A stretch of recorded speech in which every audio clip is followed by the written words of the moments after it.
Koka sunarai sunarayanti. Koka sunarai sunarayanti. Koka sunarai sunarayanti. Koka sunarai sunarayanti. Koka sunarai sunarayanti. Koka sunarai sunarayanti. Hello, hi, welcome to this episode of the Mango TV podcast. Today we have a very special guest, Thomas Ermacora. I will read a quick biography as usual. Thomas Ermacora is a city futurist, impact investor, and open innovation thinker working to leverage the tools of the fourth industrial revolution and novel urban strategies to solve some of humanity's most pressing problems, with a focus on climate adaptation and community well-being. He wants to redefine the way cities and neighborhoods self-organize through participatory processes and support strategic change-making and scaling of planetary stewardship movement. He has always been interested in regenerative civilization and its early manifestation coming from crowdsourcing climate solution. Welcome, Thomas. Thank you, Giancarlo. So as usual, in a couple of minutes, I would love to give some context on why Thomas is with us. As you guys know by now, Mango TV was started mostly as documenting the psychedelic scientific revolution, if you want. And then from there, we move into this concept of regeneration. You know, what does it mean to keep on reinventing yourself, and what's the difference with transformation and with evolution? And the idea of, the container where we live, the cities, this idea of community that we explore with Bruce Perry in his documentary is not only critical to us, but is critical to the fate of this planet. So Thomas is an expert on that. He's an expert on civilization design and urban design. So we're going to pick his brain. But first, let us know a little bit how your personal journey began. Thank you, Giancarlo. I would go back to 1992 when the first World Summit happened in Rio, and the world was gathered around what was at the time known as the Brundtland Report, written in 1987, defining the next stage of what one could call the limits of growth of the way that you live on this planet. And if in 1973 we started to have scientific evidence of overstretching ourselves on this planet, in 1987 it became a lot clearer, and climate scientists were starting to have the consensus necessary to impact policy. And in 1992 there was a movement to create the summit, which later became the COPs. And there was a rise of youth, you could call it. After 1989, with the fall of the Berlin Wall, there was a new energy around. And if the end of history had begun, as Francis Fukuyama coined it, where we should all live in a Western democratic civilization and gradually impact that on the rest of the world. Very hopeful thought, which of course hasn't manifested. So in 1992, there was this effervescence around youth, and it gave me as a young man, I was not a man yet, I was only 16, actually less, just under 16, the opportunity to connect with lots of other young souls. And what you see today with Greta, was at the time a little bit similar. So that was my ignition point, where I knew that, ideologies and things that drove most people and the generations prior to mine were not really the things that we would fight for. And we would fight for maybe something we could call planetary stewardship and, finding our peace with nature. And that was very conscious as a decision for me to, embed myself in that movement. I didn't know where to start. I didn't know what I was going to be, but I knew I was going to work on that. And then the entry point was architecture. In sorts, yes. So I studied physical chemistry engineering to start in America at Northwestern. And I discovered psychedelics, and that took me away from. I discovered psychedelics and women at the same time, and that was very confusing and jarring to my scientific mind. So it was, let's say, enough of an incentive for me to explore the humanities and philosophy, and I studied ethics and the German philosophers, and etc. And gradually, the reason why I went to physical chemistry was to study thermonuclear energy and be part of the fusion journey. As you may know, we may become commercial fusion, be able to manifest commercial fusion within the next couple decades, which would be really exciting for endless cheap energy, which would probably redefine the maps. But can you maybe explain commercial fusion? Yes. So as you know, nuclear power today is mostly, or 99%, derived from fission, which is actually, we're using radioactivity to create energy, and then we have to contain that radioactivity. In fusion, we create a context where atoms collide and they fuse, and that releases enormous amounts of energy. And the way that we had found out we could do this was to create what's called a plasma, which is more or less like being a little sun. You were using magnets. It's called a tokamak. And still today we're working some of the similar technology, even though we're evolving this towards laser technology, right, gradually.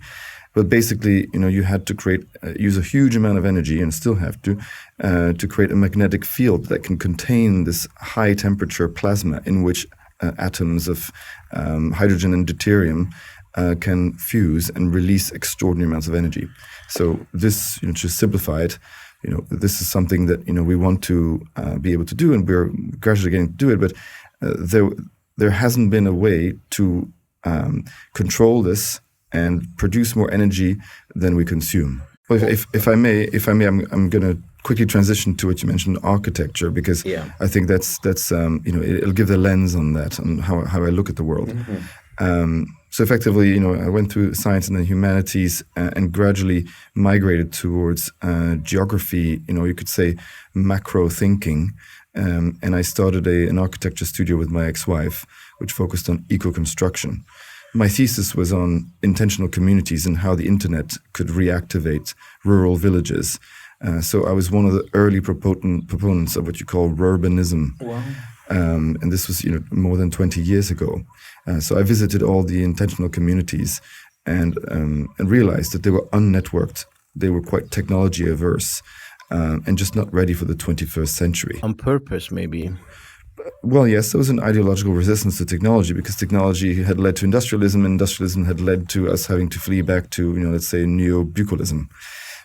So I would say that if I have to connect this journey of me being somewhere between design, tech, and civilization in my career, I see cities as a perfect way to sort of frame the questions.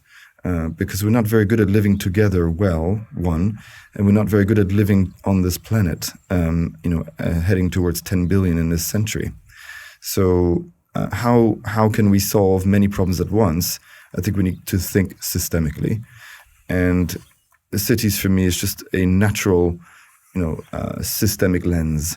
It's not because I love cities only, it's just because I think it facilitates the conversation and the thinking to derive the intelligence that we need to become, at a planetary scale, biomimics that can integrate within the flow of nature, which we've failed to do so far. So the fifth industrial revolution for me is the one of biomimicry. Other people will tell you otherwise.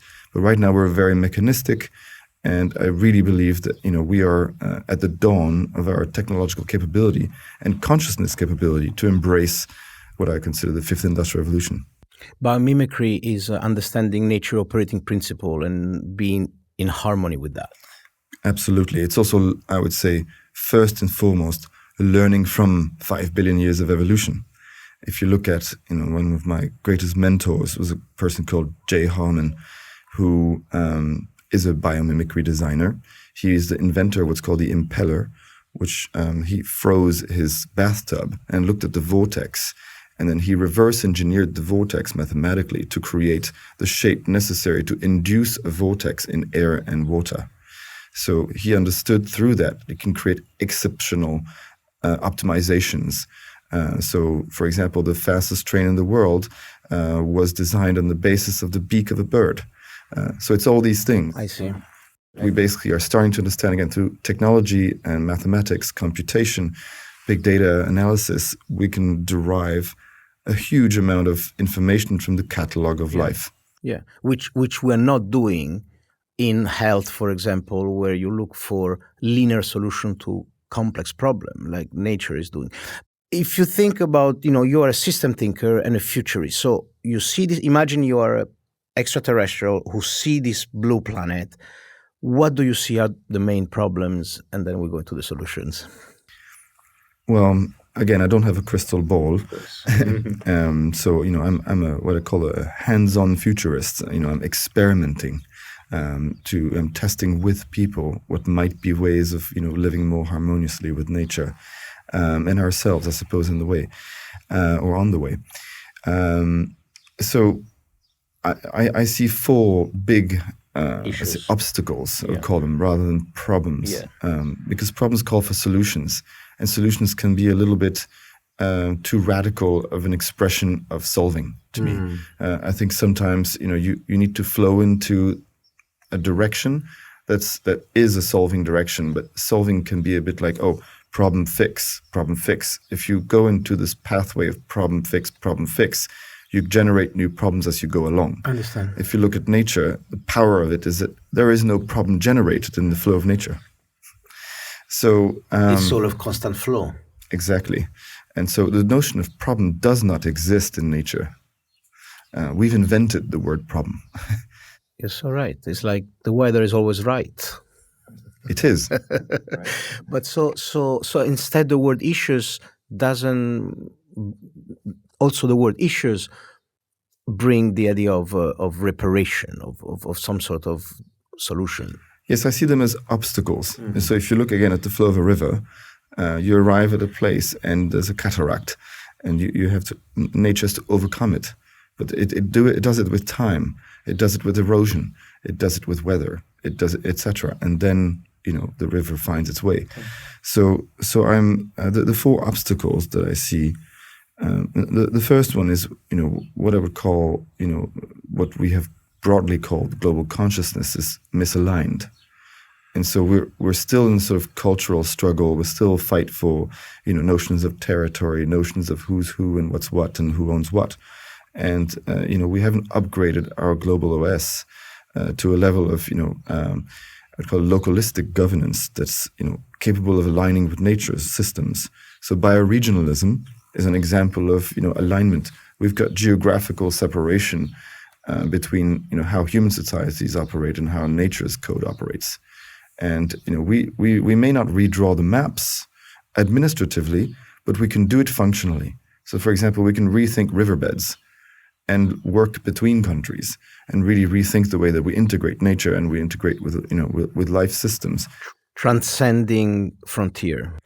That's beautifully said. To transcend the borders we've invented, so that we can reconnect with that. And as we do so, we just have to have a lot more intelligence around that. So I'm very connected to the satellite intelligence community, because space is our main resource to re-engineer our relationship with the planet. We know of climate science because of space. And people forget that. They're like, no, don't go to space. It's a waste of fuel. It's a waste of time. We don't need to go to Mars. Mars is not about Mars. Mars is about Earth. Because this technology or these technologies are giving us the tools to reinvent our relationship to nature on Earth. But why the Mars? Because to have an independent, detached perspective? No, it's because the technological challenge generates the impetus commercially to be capable to release the technology that we need to put out low-cost satellites. I see. And why those are important? So are you familiar with Planet Labs? No. So Planet Labs is a fleet of satellites. There's about 200-300 now going around the world. It takes an image of the Earth every day, a resolution of 1 meter. It can't see a face, but it can see a tree. It can see, a tank. So with the Ukrainian conflict, we could see, thanks to Planet Labs, and Will Marshall is the founder, is a dear friend, effectively, we can put eyes on things that reveal the truth. Before, we would have to wait for weeks, and it was too late. Now we can know when deforestation incidents happen the next day. And they're working with 80 governments around the world to empower us to make those visual decisions, which I think are so essential. Anyways, if we go back to obstacle one, I think that is an obstacle of recognizing that we need to rethink the way that we operate on the Earth map. And as a geographer by training, this is something really essential. Many people, I think, are underestimating the importance of this transition we're going through, thank you to spatial technology. But what are the symptoms right now of not doing that? The symptoms right now is that we're poorly, correlating nature systems with human systems. So we always sort of overly impact, overstretch resources and utilization because we're not using the data that we have to say, well, this is absurd. We're killing this river bed. We are not understanding that we're going to have water shortages in the next 10 years, and so these will create massive shortages and stresses on many cultures and places because of climate change, for example. Because we believe that we own nature rather than part of nature. There's that, absolutely. And why is that, you think? Where does that come from? From Descartes and the excessive intellectualization that has created this separation? Well, it may be. I have a more simplistic way of looking at it, which is simply the rhythm of history. Has not given us the tools to look at ourselves. We have not had a mirror. So space has given us a mirror. In the West, because in the East, there was a huge mirror. It's true and not, because if you look at China, for example, one of the oldest civilizations, they went through cataclysmic destruction of their own natural capital. And incidentally, the Chinese government has still been the most powerful regenerative, government, with the Loess Plateau, which was a completely abandoned, destroyed. It was with almost the cradle of civilization that had become totally deteriorated, and they regenerated that. We're talking about thousands of hectares, and now the whole Yangtze River no longer has these dust storms, which was crippling people, giving them pollution and lung cancer. So they've shown the way on a massive scale for what we're doing in a very small scale and with regenerative farming. So basically, for whatever the course of history has brought to us, we are disconnected from nature, and so without having this harmonious relationship, we have this fracture that has created this disconnection from nature, and not being able to look at the sign. Like the Kogi said years ago, they said, from Santa Marta in Colombia, these tribes had a clear understanding of the impact of civilization on nature, because they were in this mountain that would go from snow to the sea level, and they told us, be careful, because human activities are disrupting these natural cycles. So what you're saying, obstacle number one is to reconnect and transcend the border, transcend the frontier, and see at nature as a common good that needs to be preserved. But that's easier said than done. Yeah, it is easier said than done. But the reason why I see this is so essential is because once you know what you're doing wrong, you can do something about it, and it's you cannot. Images don't lie. And that's something that most cultures can understand. And we did not have these tools very recently. We're talking about 2 years ago. So it's a complete transformation in our global awareness that does not require consciousness elevation. So what we've been trying to do, as regenerative culture, you could say activists over the past decades, is we've been trying to, ignite this relationship with nature and relationship with self, that would give us this, more planetary consciousness.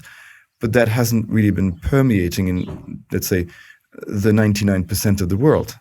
If we're lucky to have 10% of the world who thinks roughly like us, that's not going to be enough. Well, there are arguments for which 4% is the critical mass to start a movement, etc. We can discuss this from a sort of activistic point of view, what that boundary is, or threshold for critical mass. However, I definitely think we need a lot more people to be on our side. And once you have these technologies, then this awakening is no longer necessary through greater consciousness. It's purely imagery. So let me ask you again. Sorry, Thomas. I just want to make sure that we can simplify that. So this technology is satellite imagery that shows what exactly? So I'll give you a concrete example. If there was a illegal logging happening in the Amazon, there's an image Monday and an image Tuesday, and you can see literally which trees were taken off, how many, etc. And you say, well, this just happened. How can you disqualify that? So you have evidence that's unquestionable. Can you tamper with it? Yes. We have cyber warfare. However, they are one of the most cyber criminality-proof organizations currently because of them working with 80 governments. What's the name of the organization again? Planet Labs. Planet Labs. We'll put it on the show notes. Yes. I mean, I don't want to stress the power of technology here, but what I want to stress is to not be technology averse. Mm-hmm. I see a big risk and that's actually my obstacle number 2, is this sort of leaning towards, technology utopia or technophobia. So many people are, going back to the land, and that's fantastic, but it shouldn't go against the grain of us leveraging technologies that we have that are helping us. And I think that there's a real risk here and a rift between, let's say, the pro-technology and, against technology, to simplify it. And that's an obstacle of education. It's an obstacle that I see as technology literacy that we need to really confront. Because if we don't do that, we're not going to have the 90% with us. And there's no better way within 10 years, having everyone almost online, which has its own problems. I'm not saying it's great to have everyone in the world online. I'm saying there are great opportunities with it. So let's make sure we work with the opportunities rather than let it happen and make it take us over.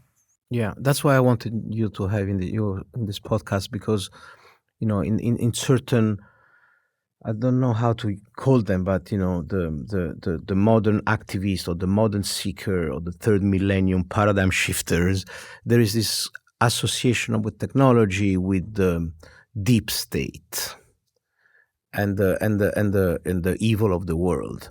But so this is very important that there are companies like this one that can map not just the deforestation, but the pollution of the river and the aridification of the land and the loss of biodiversity and etc. Exactly. Okay, so I don't want to get lost in obstacle and solution. So obstacle 1, we are looking at this new technology from satellite imagery. Obstacle 2 is the technology aversion, and how do we address that? So in terms of getting people on board, I believe in 2 important aspects. The first one is, a few years back, I was invited to, I had my Galileo Galilei moment, invited to speak at the Pontifical Academy of Sciences at the Vatican. Wow. For the Pope as a futurist. And so they invited 3 people to ask, as the church, the Catholic Church was dealing with the reputational problems, which I may not mention. So I'm not very Christian myself, but I accepted the offer because it is the largest institution in the world, more than 1 billion followers. If we can get 1 billion people to think in a certain way, certainly can move a needle. Yeah, it's definitely an intentional community. Definitely, that's for sure. So sometimes again, its own will, but so. Sorry. And might lose the purity of the intention. Yes, but the commandments are there. They are, and they're right, and they're anyhow. So yeah, this is a longer debate between us. We're going to have you back in the podcast for that. Thank you. So I was asked to reflect on the question: if the Catholic Church was the largest known institution to mankind ever in history. And it has mostly been known for doing, poor things to mankind, not being very kind to man. How do you address this in the 21st century? And I came from running the largest and first impact maker space in London in my community. And, we were effectively training artists and, technology-averse communities to technology to let them see, or have insights on how they could leverage technology to their benefit. Because, obviously, technology is moving faster than people, and so if people are not updating themselves, they become outskilled, and I want to upskill them so that they participate. So I guess the example I'm using here is we need to be able to educate people through, just like we're retraining people in farming, which I think is one of the most important things currently happening. I think we also need to retrain people in technology in which they can participate. Because what happened for centuries was technology was not defining exclusion. It was defining, the change of work. It was defining the change of society, but not exclusion. We now have technologies that develop exclusion in situ and at very high speed. So we need to be able to generate participation, I think, in technology. And that only happens through environments of technology literacy that empower communities to take ownership of it. Education. Education and doing. So entrepreneurship or entrepreneurship in a community setting. Mm-hmm. On a place-based intelligence level, meaning it's not something that you do for the world. It's not trying to create a startup that will be a unicorn. It's trying to see what is a problem in your community, an obstacle in your community that you may be able to address with some technology. So example, in my neighborhood in London, we were in East London, I started the largest independent cultural incubator in the UK, called the Limewharf, which is still there, but now it's just a self organizing community of professionals, because I don't live there anymore. But I designed it, a set of buildings, and I curated them, and over time it gradually became an incubator for circular economics at the neighborhood level. With the help of 11 institutions, including MIT, we co-founded the Fab City Initiative with MIT, where I was a fellow. And we also got funding from, Aalto University and a range of European institutions to modelize, for example, waste streams that could be upcycled in a neighborhood. So we were taking milk cartons and making objects for the homeless out of them. And so looking at that. Repurposing waste and training people in technology and, creating new business opportunities. And giving new opportunities to those who were excluded. This was we're talking about a few dozen thousand pounds that has been used as a blueprint for neighborhood circularity. And I really believe in these things because they're fundamentally prototyping and experimenting with what neighborhoods can do. And so what intentional communities were trying to do in an extracted way from normal society, we can try and do back in cities, in communities, in neighborhoods. Mm-hmm, mm-hmm, mm-hmm. Yeah, that's very interesting. So the power of practical application of technology on the community level, empowering technology. Yeah. Do you have an obstacle number 3? Yes. So obstacle number 3 for me is a bit more what you could call sophisticated. Because it requires, it requires a lengthy, patient process to deal with the intricacies of our governance economic models. And we've created a very dynamic and complex world system, ecology of governance tools that's not very favorable and mutable. We see, for example, with cryptocurrencies that, whether we like them or not, they're a necessary player in changing the way that we do disintermediation from, let's say, the owners and the users of capital. And we have too many layers of intermediaries, and we need to cut that and decentralize more. And, if the journey of the first 3 industrial revolutions was centralization, the journey of the 4th one is decentralization. And we can see that friction between those, 2 centuries of centralization, or even you could say 2 millennia, and this very fast journey of the past 2 decades, gradually moving to decentralization. So the obstacle for me is in terms of leadership, we need to educate leaders to be more accepting of the changes that need to happen in order for them to find their natural friction with world systems so that they can create their new format. It's not about breaking the old only. It's about shaping the old with the new with the old. And so this bridging, it needs to happen through leadership intelligence. And we see certain mayors in certain countries. For example, the mayor of Miami embraced crypto. What has it done? Miami is the fastest growing city in America. And it's partly because of his technology readiness. Let me, sorry to interrupt, before we go into the solution, why is centralization bad? That's a long one. However, I would say just to, again, in my view, there are many views on this, but the first one is that it's the further away you are removed from a problem or an obstacle, the less you're likely to make the right decision. So centralization creates a distance from the issue at hand that doesn't make you the qualified decision maker. So it is empowering. Disempowering, distancing, and ultimately, I really believe in the karma that we are, putting into decision-making, leadership, etc. If you keep making wrong decisions, you piss off people. Yeah. If you piss off people, you disempower them, and their reaction is revolt, not contribution and participation. That's what happened with the authoritarian regime from the right of the communists.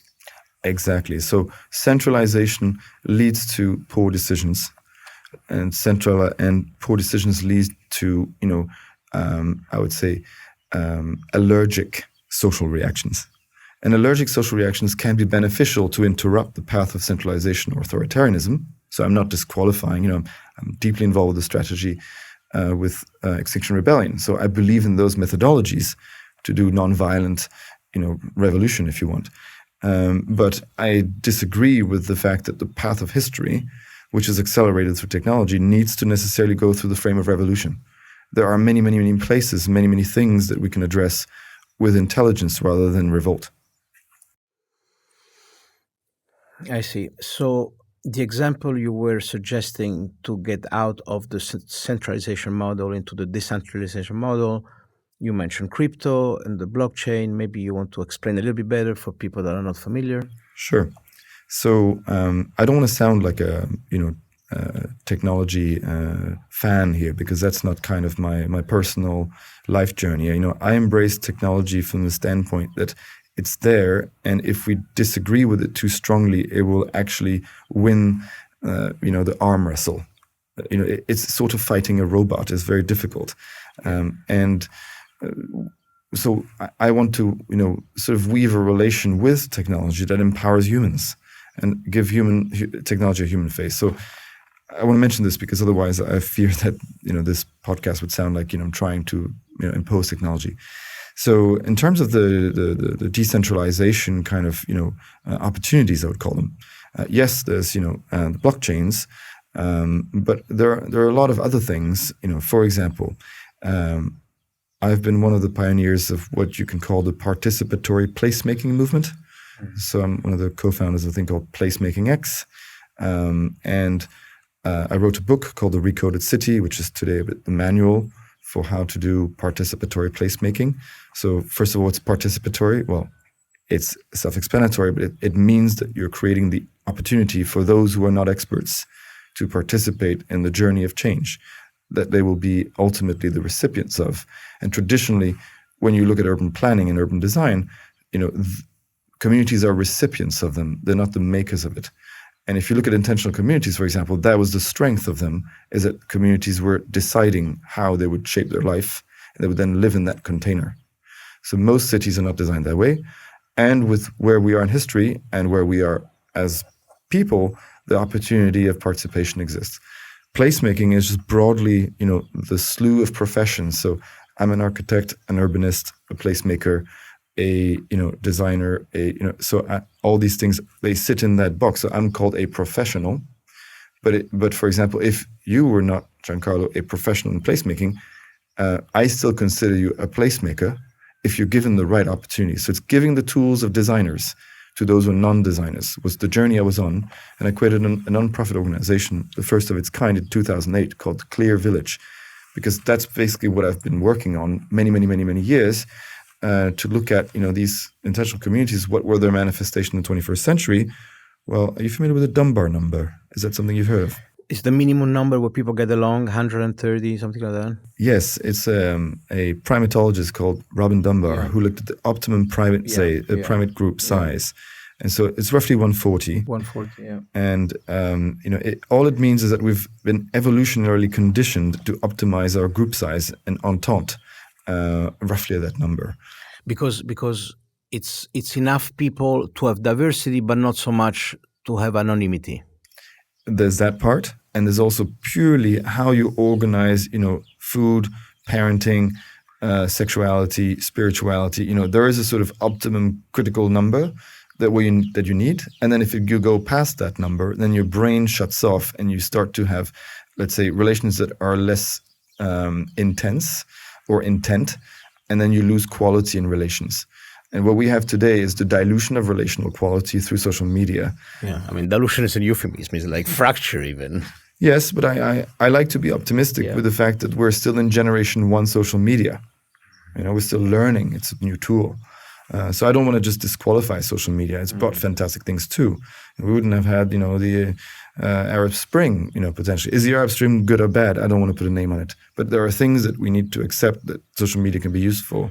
So anyway, so I'm looking at the aspect of, this third obstacle around, decentralization.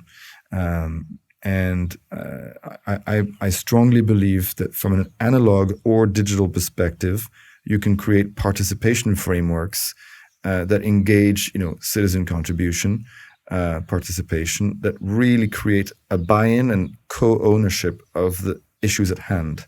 And once you do that, whether you succeed or you fail, you feel differently. And I think there's a problem with the feeling we have towards history. Young people, for the first time almost in known history, think that tomorrow will be worse than yesterday.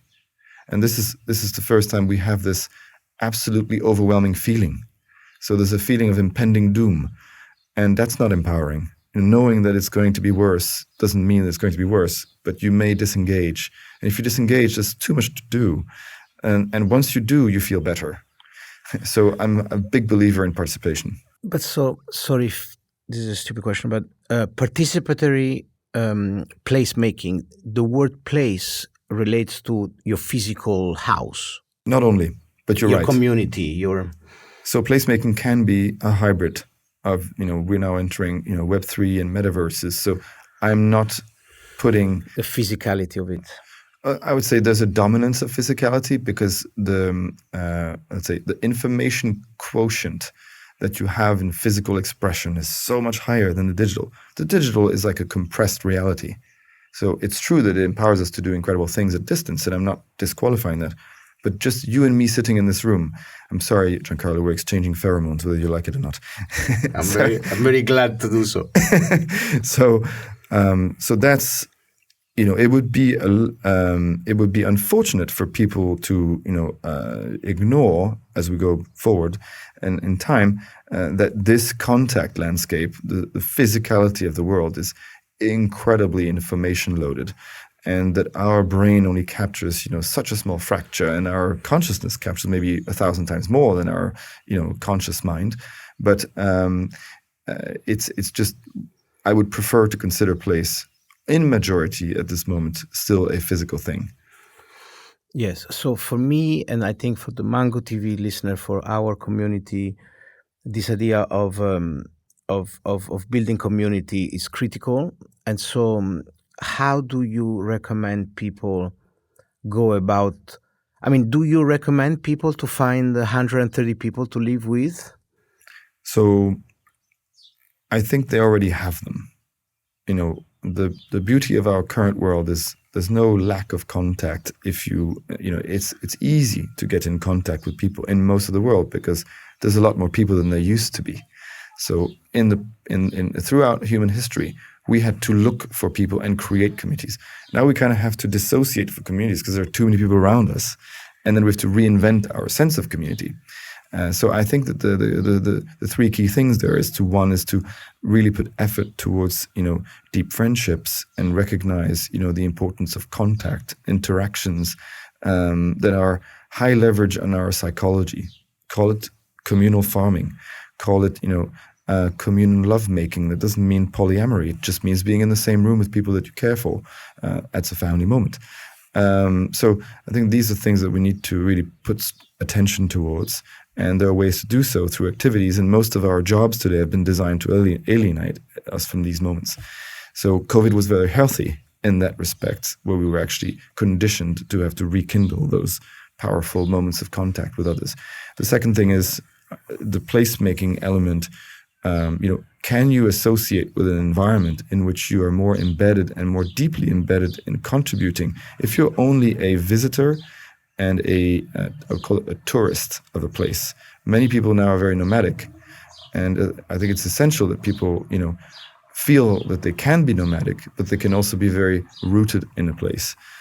So that's this idea of rooting in a place that I think is essential. Some people have more than one. I have more than one.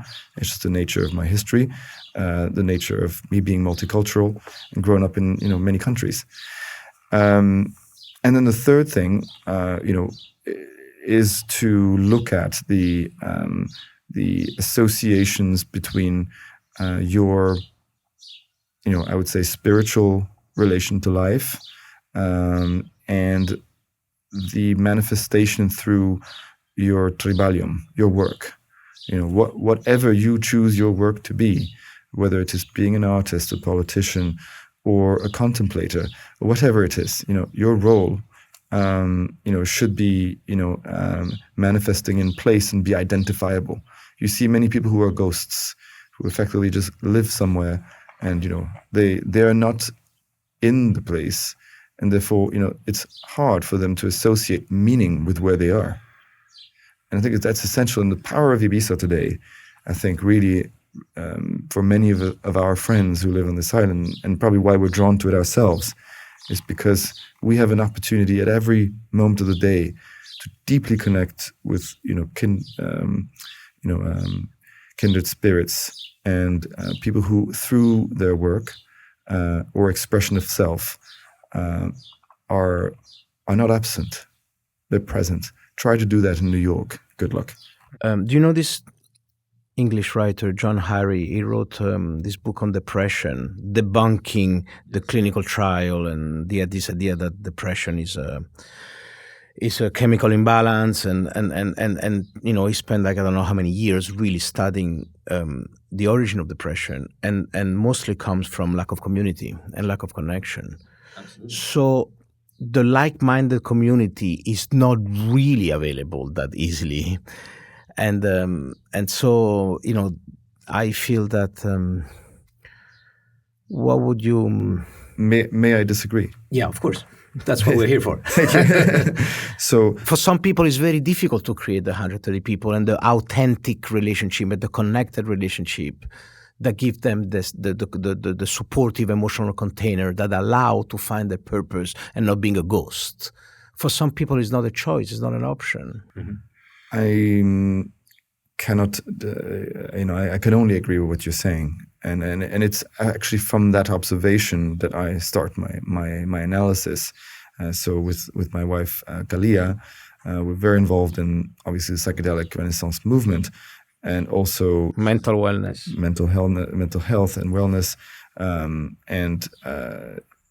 One of the things that we connected on in the sort of beginning of our relationship really was this, I was thinking about how to build the containers for communities, and she was thinking more about how to prepare the person to be able to enter a container. So it's a dualistic relationship that currently is being impacted by a combination of factors of stress. One is technology, two is the speed of or velocity of history. So things change very fast, and we have to deal with those. Overall, there are lots of stressors, and we get information about the stresses in our lives, at lightning speed. When there was an earthquake 2 miles away from where you lived in the past, you would maybe feel a shake, but you wouldn't know that 200 people had died 2 minutes before, and now you know it immediately. And whether we like that or not, whether it's good or bad to have immediate information, it does impact your awareness and your availability to be in community and with yourself.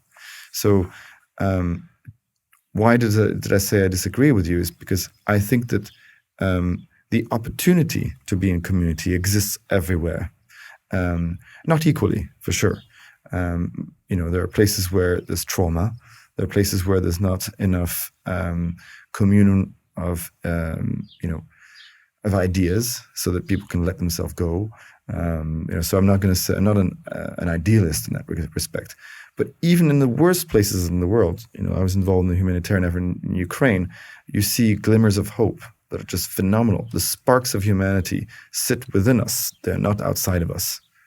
And if people were able to reconnect with that strength that's within them, I do think that they can open themselves up more readily to connect with others. And once they do that, I see this as a journey of community building. And once you start the journey, it gets better and better and better, and it's a healing path. And of course, you find lots of friction with reality. So I'm not, again, an optimist purely. But I do think that we have unlearned what we would do naturally, because we get our needs met through materialistic conditioning. And before, we were getting our needs met through actions that would embed us into nature and life and relations. So, for example, if you earn your living by being on a computer all day, then, again, I'm not disqualifying that. But when is the moment that you're going to have to go out, and touch a potato in the ground and meet another person and exchange eye contact? And you're taking all that away. So I think we need to build the opportunities for people to create those points of connect, so that they get extracted from, their need to feed themselves, just through money, so that money buys them the life that they don't want, into, the moments that we need to have in order to, create the conditions for our hearts to open to the other. And I really think we've invented that civilization, and that's poor civilization design. So how do we do that? How do we give people this opportunity? Well, you have a guest coming, I believe, today, who's a magnificent example of experimenting with that. Yeah. So Tierra Iris here on the island of Ibiza is, an organically growing growth community, and focused on regenerative farming, you could say, and collaborative farming. But, it's this idea that you're not programming the outcome, you're programming the interaction. Nice. So we are consistently programming outcomes in everything that we do now. Interesting. In modern civilization, we're so focused on the monetization of things and their econometric value in a value chain that's, extracted from our natural reality, that, we are slaves to that. We're not slaves just to the system. We're slaves to the need to that duty to the outcome. Yeah. Because that's ultimately how, we're greasing the wheel of capital. And so I'm not an anti-capitalist, for example. I'm not saying it's the ultimate, solution, but definitely think we need to put a lot of effort towards thinking about how we can create more situations where we're not designing the outcome, but we're designing the interaction. This is fascinating, and it makes me think about biomimicry again. So basically you're suggesting that one of the ways to create community is to physically go and live together somewhere. So a lot, like in Wales now, like there are like special law that allow communal living, and Mango TV is developing a TV show called Post-Capitalistic Societies, where we would have a host go and live for a month in Pachamama, Oroville, Finghorn, Damanhur, Tamera, all this intentional community. We did Tamera. And what resonates from there is that, once you live in community, you want to make sure that you address the psychological mechanism that were an obstacle in the default society, if you want, which is mostly had to do with looking at reality through the prism of your own ego. And so in Tamera, they work on that like every week, like 4 times a week they meet, and they use this term that they mirror each other on a community level. So once the trust and the love has been developed, so people know that they've been mirrored out of love, not out of spite, of mockery, then I want to say that I just want to put out there that living in community is very difficult, and I think that like there is the metaphor that if a plane is in trouble and is crashing or something, before you help other people you want to put the oxygen mask to you first. So I think that with if the advice for people that are alienated and suffer with the depression, and if the advice is, okay, try to find a group of like-minded people to live physically together, there is a lot of mental, psychological work to try to really deal with your blind spot. Because then otherwise everybody's blind spot on a communal level would just expand the blind spot. Do you want to comment on that?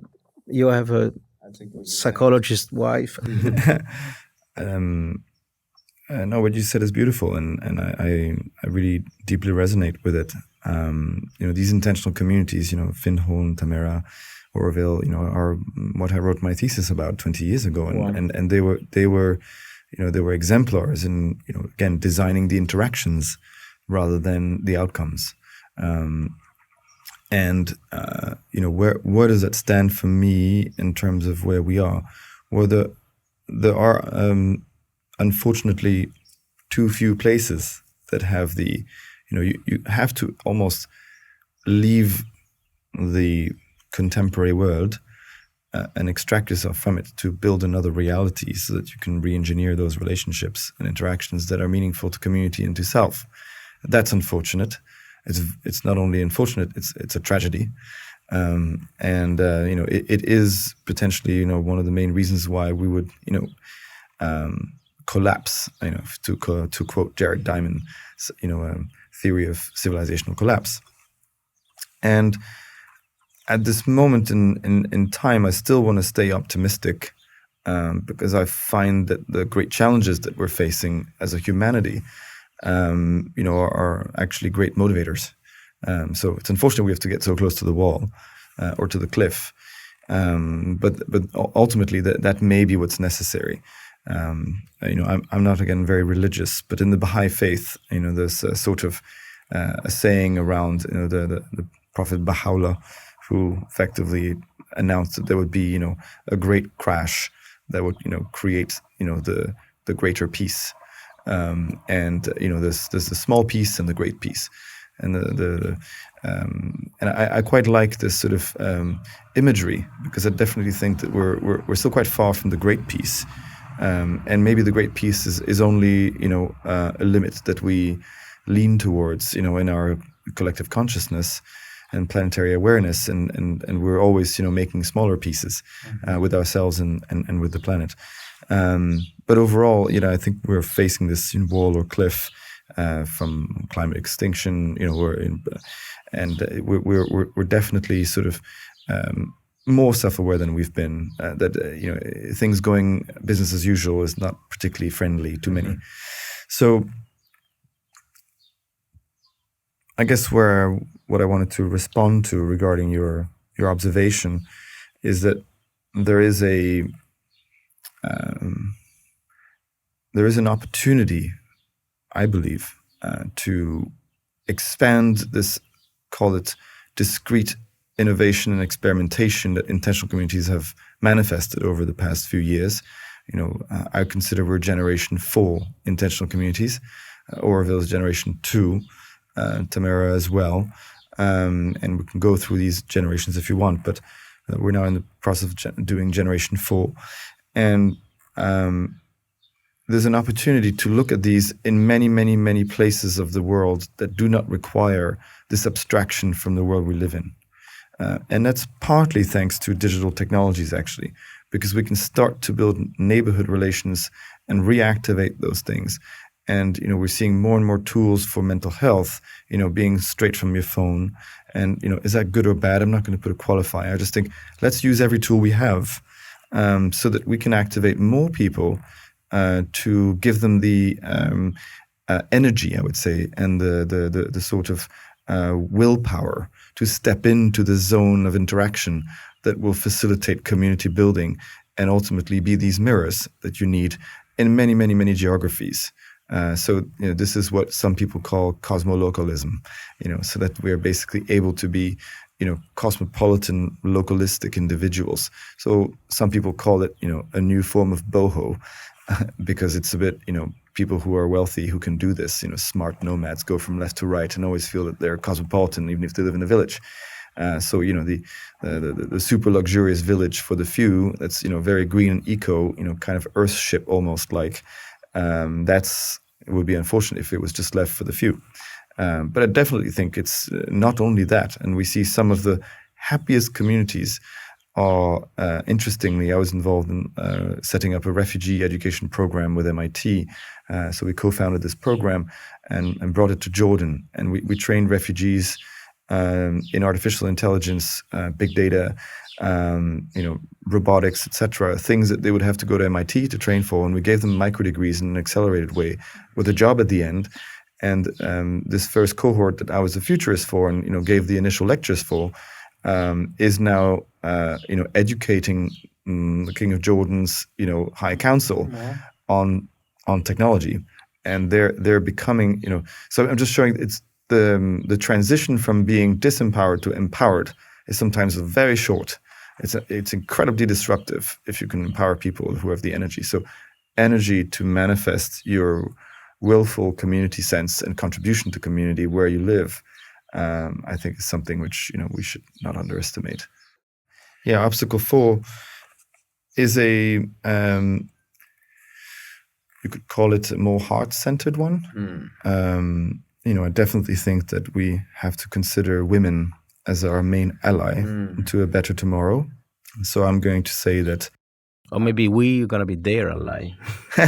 Yes, it's true. The Y chromosome is fading. I'm consistently reminded, I've been a mentor to now over 30 women entrepreneurs. It's something I chose as a young entrepreneur to do. And it's just given me some of the greatest joys of my life. Amazing. And to be in a giving mode. And it's given me more than anything else to see the blossoming of women. Amazing. How do you qualify women that are listening to us? How do they qualify to be mentored by you?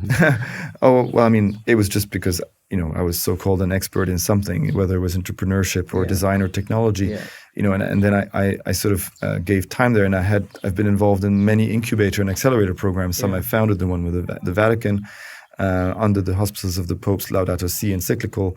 This was in 2016. And then I had my own incubator accelerator environment in the machines room, which was my fab lab inside the Limor. But specifically the woman incubator, this is something that is still going on? Yes. Well, I would say when I meet a woman that I find has extraordinary resources to contribute to where we are, I want to, be of service. And I've really kind of enjoyed learning from, how they have to behave in society in order to, perform as well as a man. Does that make sense? So I learned more from that than they did probably. Yeah. Because I saw all the frictions with society and all the things that they have to do to be treated fairly, intellectually, professionally. They have to hump through a lot of hoops. And there are tricks, but overall, I guess where was I with that? The fourth obstacle is about the heart. Yes, and so I think it's the empowerment, of the non-white male. If I had to, simplify, the kind of view. So I think women is the largest contingent of that, but there is more. There's indigenous leaders and cultures and civilizations that I'm involved in through an organization called I-Seers. So I really believe in maintaining the sacred being so essential to the psychedelic movement. and it connects me with indigenous cultures.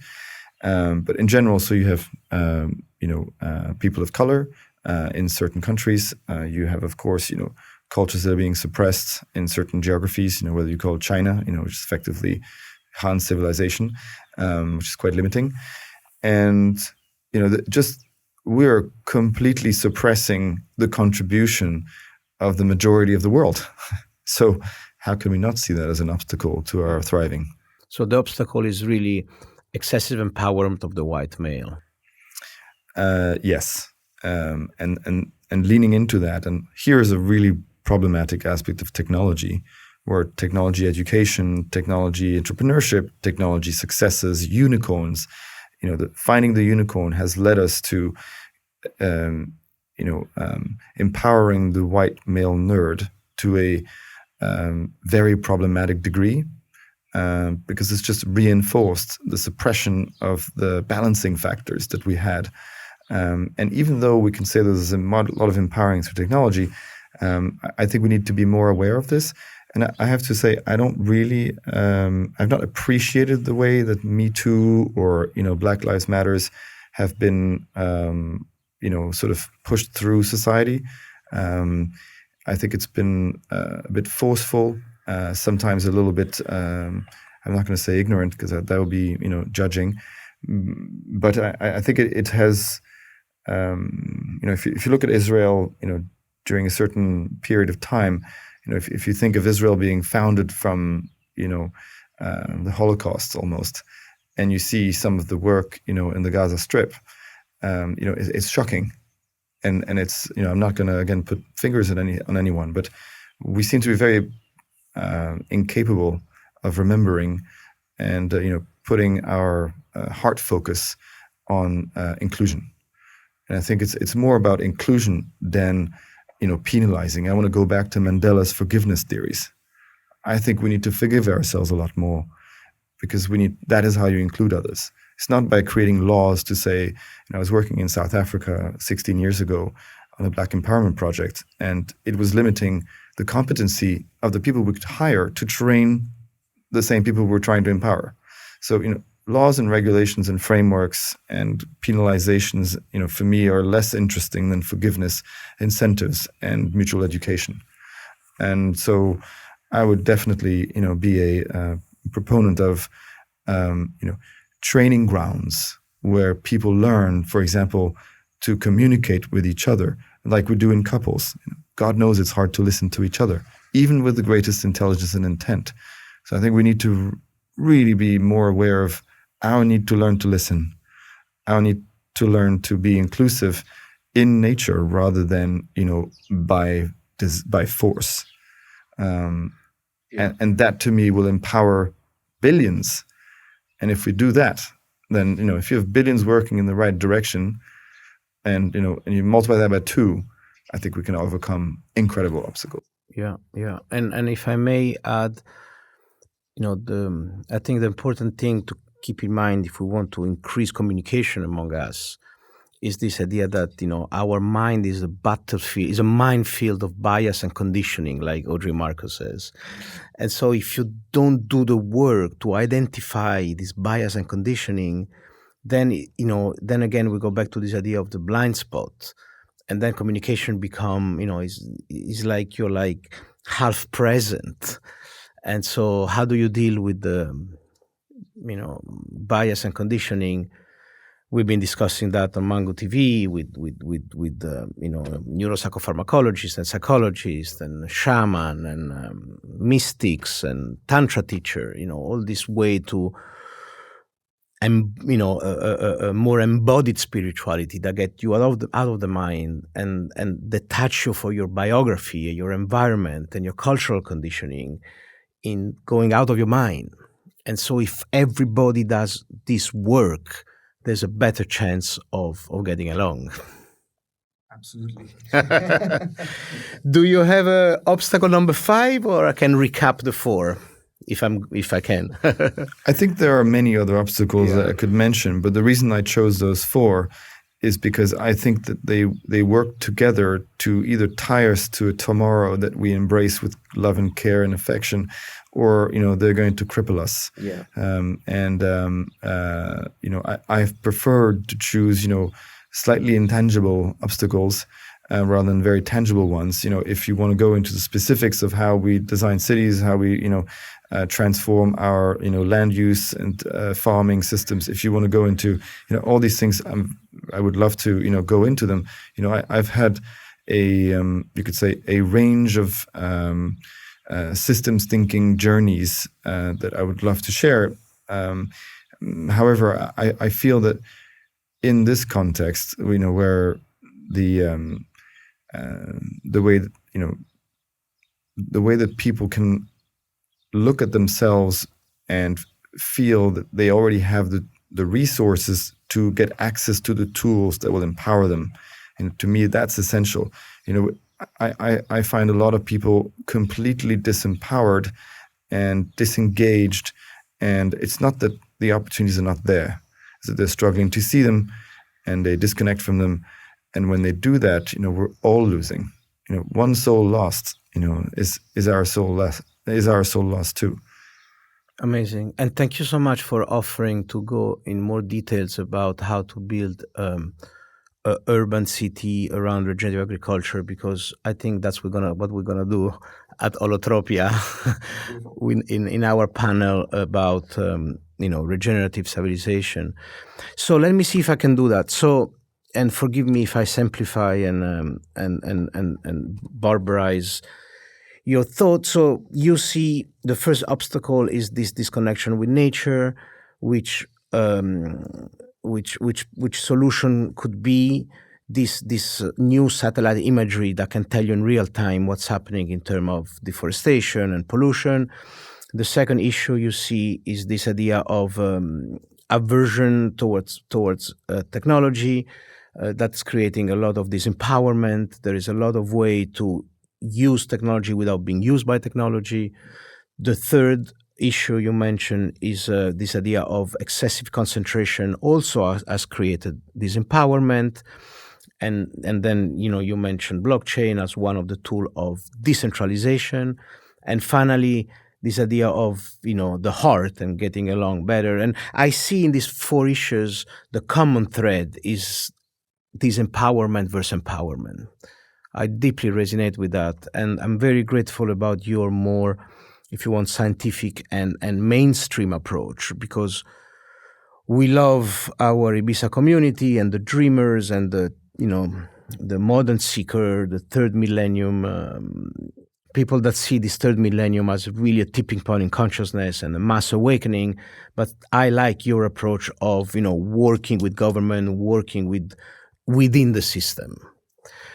Is there anything else you want to add? We've been together already an hour and 10 minutes. Well, thank you, first of all, Giancarlo. I think what you're doing is extraordinary, because this is about a cultural translation, and I would I see myself as a seeker and a person who likes to test ideas, and over my career, which is quite diverse, I would say that this notion of empowerment and disempowerment has been the thing that I've been hitting the most as a sort of critical threshold for us to be able to deal with problems. And I guess the role that I've slightly invented for myself, even though I feel like I'm more of a spiritual person, is to be a bit of a bridge between, let's say, this community in which we very luckily live in, of people who are always looking for, not answers, but looking for paths, out of the, you could say, the vortex that our current world systems is pushing us through and into. And I, if there's anything else I would like to add, is that the spirit of hope is something that some people are capable of expressing with great power and authority. Having worked with the Pope, or having had the opportunity to be connected and tied to some of the Dalai Lama community, or etc. These are individuals, whether you like them or not. But what is their power? It's a soft power. And I really believe that we're in a moment of soft power in history. Nice. And everything that we are so, faced with feels so hard and feels, infrastructurally heavy. And the conditioning that we have for the weight of our global infrastructure, I think will feel a lot lighter from the place of hope, the place of heart. And it's not woo-woo. I think it's actually the fuel source to make all of this sort of disappear, because when you think a way to, there's this thing that I had the opportunity to do many years ago with Tony Robbins, to walk on fire. Mm-hmm. And again, it's just an image in your mind, but it's powerful. And can you walk on fire? Yes, you can. And it's really, I want everyone to feel that energy within them as much as possible, because everything that we're learning from the way that we're being treated and educated right now is that we are not able to walk on fire, that only some can. And I think that's completely wrong. And so this soft power that's within us, and within us particularly in connection, I think we need to get a lot more clever about focusing on, because that is, the language of together, and it's not one which is intellectual. It's a feeling, and from that feeling, stems your authority as an individual in community. Yeah, that's so well said. And the neoliberal capitalism artificially created this sense of being incomplete, this sense of scarcity, so that you consume. So it's very counterintuitive for people that are connected with the general media that, they have the power, they can do that. So thank you so much. And Giancarlo, thank you. We'll see you for Holotropia, and would love to have you back in a few months to hear more what you have been up to. With great pleasure. Thank you. Thank you so much. Take care. Koka sunarai sunarayenti. Koka sunarai sunarayenti. Koka sunarai sunarayenti. Koka sunarai sunarayenti. Koka sunarai sunarayenti. Koka sunarai sunarayenti.